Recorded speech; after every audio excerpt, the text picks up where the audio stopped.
to me. So then what? You got the heroin, and were you instantly addicted? No.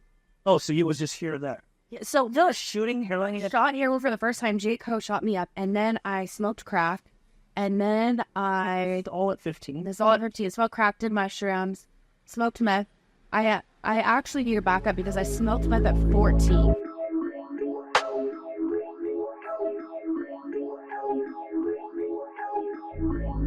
What? Recovery from addiction, alcoholism, and mental health, and many other things, because everyone's needing to recover, right?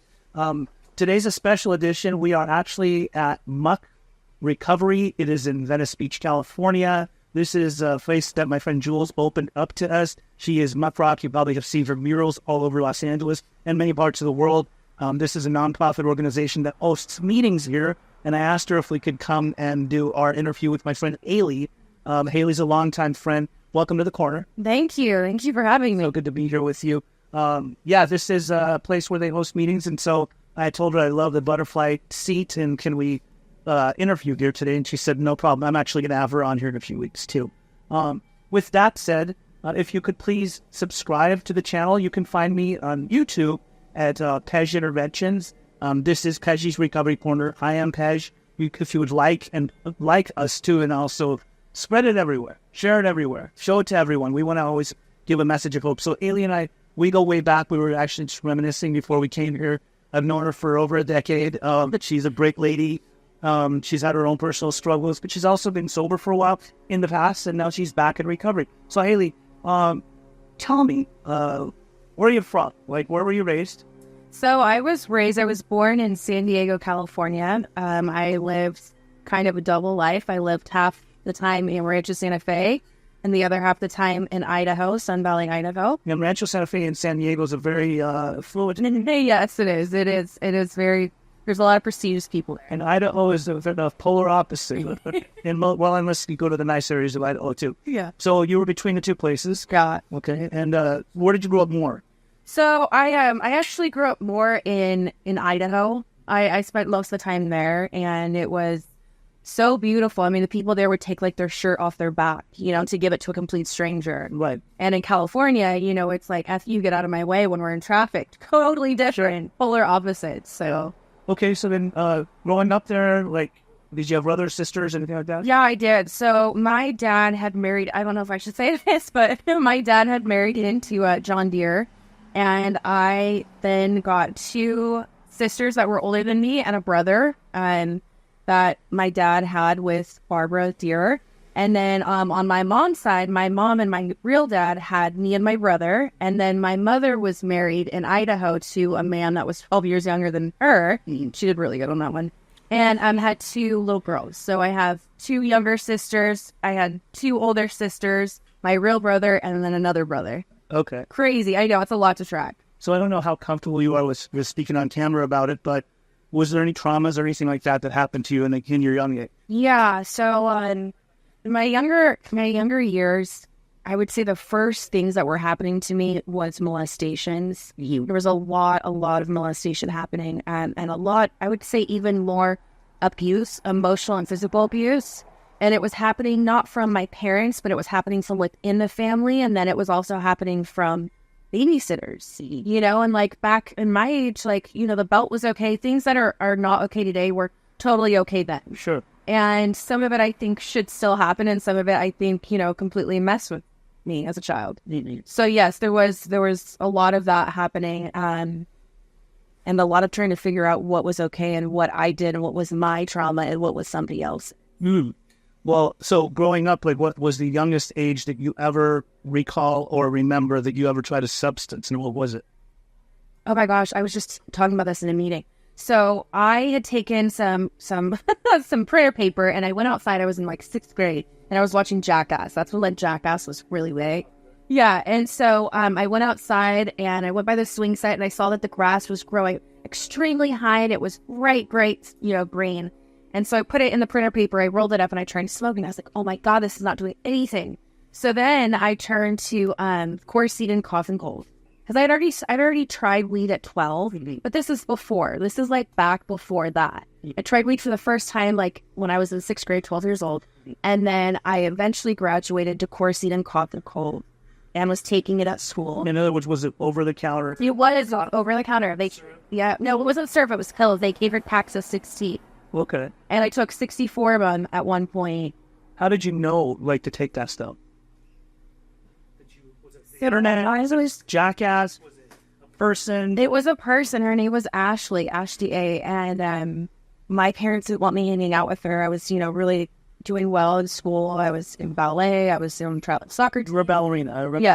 Yeah. And so she told me about these. And I was like, oh my gosh. Like, I was scared at first, but I was all in. I wanted to do anything that I could to get outside of the feelings that I was having, that I had since I was a little girl. And did you feel the effect? Oh, yeah. 64 of them, you think you would. Yeah, I mean, I first took them, only 8, and then eventually graduated to, multiple packs, and I was stealing them. And now I took 64 of them. I woke the next day in a hospital with tubes down my throat of full charcoal. Oh, my God. And at that point in time, I got kicked off student council. There was a lot of repercussions for that. But I remember waking up the next day and being like, F you to all my family. And I remember charcoal coming out of my skin. And just being like, I just need to do something else. I'm going to find another alternative. So what was the something else? Alcohol. And then you just started drinking regularly? So then I started drinking regularly at now I'm now drinking regularly at 13, 14. Because, I'm going back and forth between Idaho and California. And in California, I grew up with rock stars. I grew up with the San Diego Chargers in my house. And then you would fly back to Sun Valley, Idaho. And it was quiet town. Yeah, you couldn't say the Lord's name in vain. We had church in our house. And so in California, it was Christianity. Yeah, it was Christianity. So I'm this ballerina and soccer player and da-da-da-da. Remember, I'm the older sister in Idaho. And then I come over to California and I'm youngest. So I got to see what everybody else was doing. And so when I came back, it was drinking. And then eventually drinking led me into more trauma occurring from my stepbrother passing away, and then my stepmom, who was an angel to me, God, she was in my life. I eventually found heroin, and I shot heroin for the first time. How old were you when you shot heroin? 15 years old. Were you shooting it or were you smoking it? I shot it before I ever did anything. So the 15-year-olds, somebody had heroin? Yeah. And when you saw it, did you not think to yourself, this is that drug that is very addictive, and you put a needle in your arm and it becomes a jussie? Did you not? I didn't believe that. You know why? Because the upperclassmen that I was around that had full-ride scholarships for soccer, that were going to, UC Berkeley, all these prestigious schools, and yet I didn't believe I didn't believe it. And I was a Dare kid. I won the Dare Award in 5th grade. And I didn't believe it. I believed that I could do it just like them, and I would be done. It wouldn't catch me like it caught my uncle. It wouldn't catch me like it caught the homeless people on the street. It just wasn't real to me. So then what? You got the heroin, and were you instantly addicted? No. Oh, so you was just here or there? Yeah, so no, shooting heroin. I shot heroin for the first time. Jake shot me up, and then I smoked crack, and then all at 15. This all at 15. Smoked crack, did mushrooms, smoked meth. I actually need to back up because I smoked meth at 14, and then eventually graduated to heroin at 16. Okay. And this became a way of life? It became a way of life, but I didn't start getting super addicted to because heroin, first of all, were you in school? Yeah, I was in school. I was still dancing ballet. I was still doing the ballerina was smoking crack and doing some heroin on the weekend. Yeah. And as long as I could keep up. Was this in Idaho or out here? This was in Idaho. This is down. Heroin in Idaho? Shooting it? Wow. Okay. And then? No. So then what happened? Did you finish high school? Looking back, it's sad. It's sad to see 14, 15-year-olds. It's very sad. Yeah. It's horrible. Yeah. Did you finish high school? I did. I finished high school. I go to treatment in your teens. Okay. So when you finished high school, did you finish on time? Yes, I did. So you were scholastic. Yeah. Enough to be able to finish on time. Yeah. And then what happened when you got into 18, 19, and since you're young adult? Oh gosh, that's when I got worse. Okay. Well, how old was it? How old were you the first time that you went to treatment, and why did you go? The first time I went to treatment, I was about 21 years old. And who sent you to treatment? And so I had done a shot of heroin that my friend Adam came back from Portland and he had cut it. It was cut heroin. And it killed another person, and I didn't know what was happening to me. I had my own apartment. and I was getting high, and I called my stepmom because my family was nowhere in my life. Like, as long as I had money, because the vet. Yeah. And people were really distant from me because my attitude, the things that I, would do. And so I shot up, and I was continuously shooting up because we get sick, right? Yeah. When we start using, we get sick. And so I shot up, and I felt like I was dying. I was on my couch, and I called my stepmom of all people. Right. My dad had just remarried after my other stepmom had passed away. Oh, wow. And so I was not cool with this lady, right? But I knew that she was going to judge me. And thank God for her. So she took me to the hospital, and then I guess HIPAA wasn't as big of a deal. Yeah. And No, it's always been a big deal. it's like it's just followed. Gotcha. Okay. But the doctor had said, "Are you going to tell your parents, or am I?" At 21 years old, and it was the best thing that they could have done, because then everything was revealed. Right? Yeah. So then you went to treatment, and you didn't stay sober when you got off? I tried really hard, but no. How long did you stay sober? I stayed sober for about maybe a week after I got a truth aired. Okay. And then what? Like, life just went on, and did you continue to just keep using? So life went on, and I continued to keep using. I had no idea about Alcoholics Anonymous, like what it actually was. Okay. Like, I saw my stepfather that had years of sobriety. Like, when he relapsed, he had 18 years. But back then, like, I saw that. But I didn't know what the rooms were. I had never physically walked into a room and knew what was going on in Alcoholics Anonymous. It was just a word. Right. So throughout your 20s, how many times did you figure? Throughout my 20s, I probably went to treatment like 50. 50 times. 56. 50. Yeah. Yeah. Was there ever moments? I know when I knew you, when I met you, it's probably your mid-20s, and then later on in your later 20s, I did see you take it very seriously. Yeah.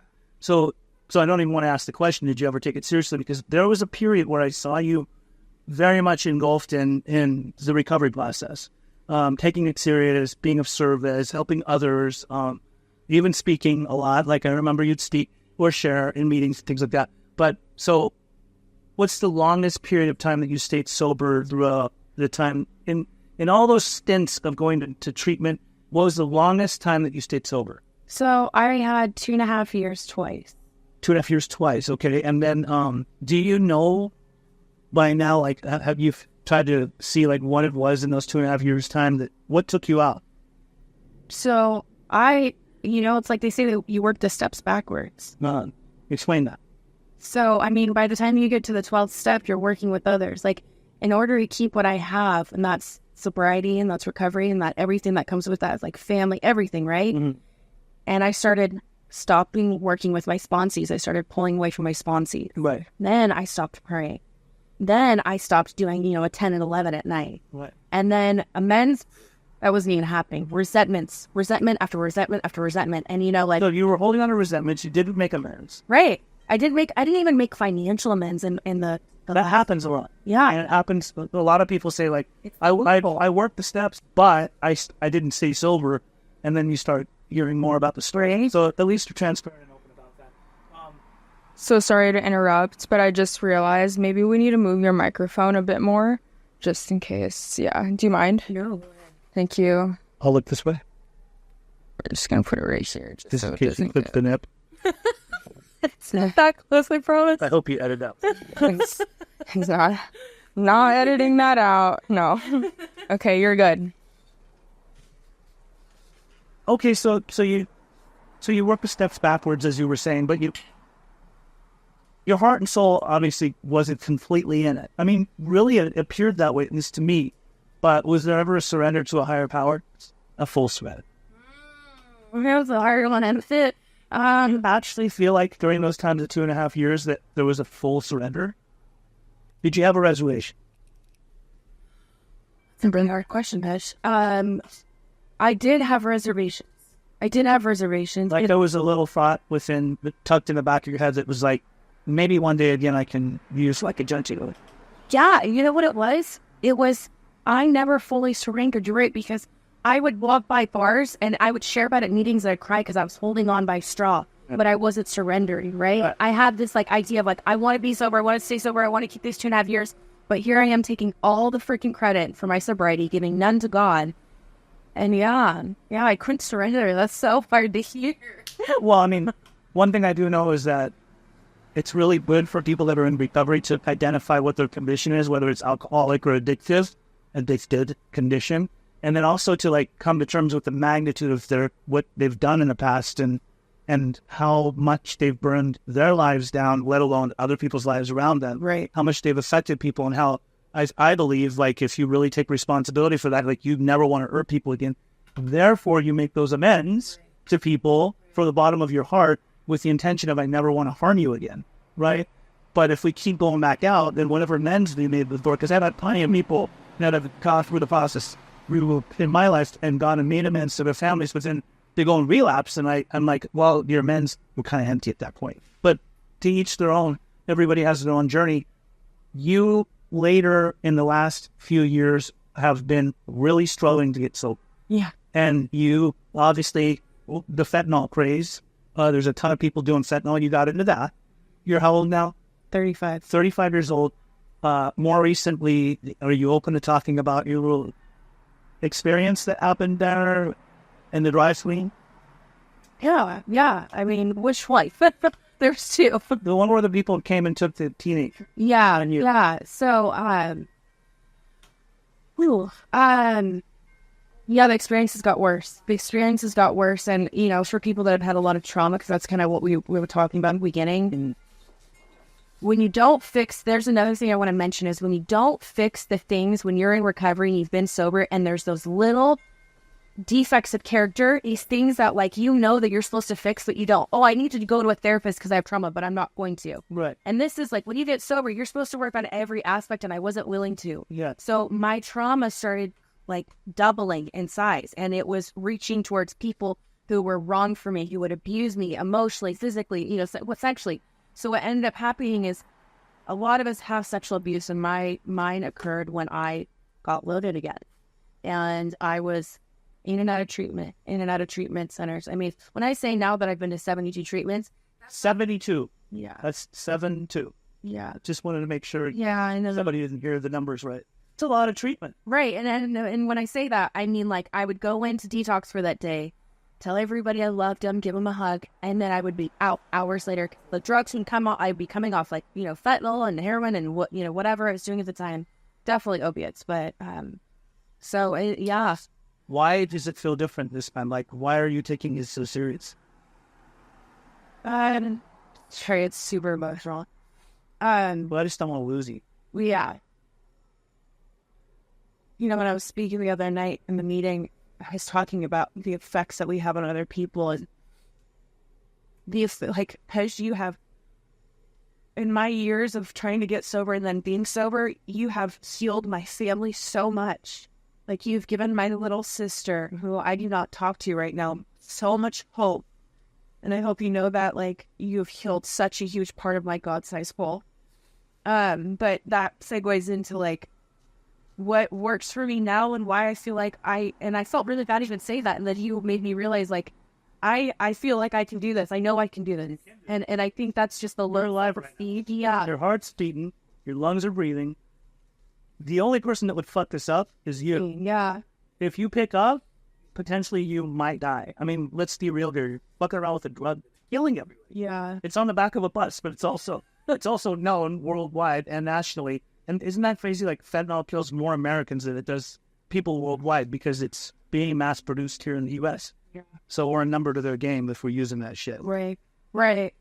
But you're going to make it. Like, I believe in you. I know you have it in you because I've seen you, like, really be engulfed in recovery. But what's different? So I took the credit last time. Like, I took so much of my credit of being sober. I always believe that morning meeting makers make it. And so I started putting that back into my recovery. But this time I had everything taken from me, everything. I had a new Audi. I had my engagement ring in there. I had all my clothes in there, everything. And I got it stolen. You know, my car was stolen. It was stolen out of Malibu. And there was a reason for that because God kept trying to give me these this way of life. I'm either going to go left or I'm going to go left or I'm going to go right. And he took everything from me. And as I was walking down Malibu Canyon, I was speaking to my family about this earlier. There was a voice in my head that says, you're going to die. Like, I have never in all my times have ever heard that, and I believed it. So I lost everything. I came into treatment. I had a pair, like, literally I had nothing. I had a phone, and I had a pair of yoga pants and a yoga top that was way too big, and that was all I had in my name. No toothbrush, no brush, nothing, no makeup, nothing. And I came in and I was completely broken. I've been broken before, but I've never been this broken. And I got into a treatment center, and I allowed myself to just be still and like deal with the trauma. Like I kept running and running and running. And now this time, like I was like, okay, if I want to stay sober in a place that, let's say, is chaotic right now, I have to ingrain myself so much in AA and not do it like my life depends on it. But what I mean by what's different is I have had to reach out to people for rides. I've had to reach out for food stamps. I've had to call women and men and ask for how to navigate the waters. I would call my sponsor when I needed to ask a question that I didn't know. This time I call 3 to 5 alcoholics, and I tell 3 to 5 alcoholics what's going on and all matters of my life. I share meetings truthfully and honestly about what's going on, and I don't care how it looks. Good. I like saving my life is like saving myself from drugs and alcohol isn't just a goal. It's being able to walk amongst people and feel like I'm fulfilled and feel like I have enough strength and courage to continue life and then have a life that I can help another person who is struggling just like me. There's people that have had, family members hurt them. There's people that have had cancer. There's people that have nothing. And then there's people that have everything. But we all have in common is that wall. And we walk around wearing, designer stuff or walking around wearing, like hippie stuff, whatever it is, all these images, but really deep down, we are souls that just need to be fulfilled. Absolutely. That's all we are. I mean, I might do it. What do you mean? How many days are you sober? 67. 67 days sober, 72 treatment centers. Yeah. Former ballerina, on the path of recovery. I'm proud of you. We'll keep on. I would like for you to put some good energy out into the universe for anybody that's struggled and has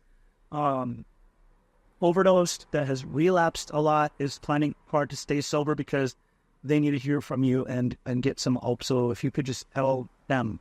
Yeah, overdose is a part of the story. Death is a part of the story. And what I was told once by a guy named Rodney Robinson is that I have to accept life on life's terms, that nothing and absolutely nothing in this world happens by mistake. That's page 449 in the big book in the 3rd edition and 417 in the 4th edition. And what I'm saying is that just because I accept it doesn't mean I have to like it. The circumstances that I've put myself through relapsing and overdosing, I'm losing a house, family, relationships, a future, a career, all that happened for a reason, and it doesn't happen by mistake. We are all here to help one another. This is the only place that is free that we can come in and literally tell our stories and not be told that we're crazy. And if anybody is struggling, please reach out, because me helping you keeps me sober. And that's the gift. The gift is the present. Absolutely. So if you like this episode, please go ahead and subscribe. Also like and share everywhere. Yeah. And if you are struggling with addiction, alcoholism, anything like that, you can always reach out to me. The number's all over this channel. Other than that, thank you so much, Hailey, for coming. I love you. Such a good friend. This has been another regular edition of Peggy, the Recovery Corner. I am Pez, and until we meet again, see you soon.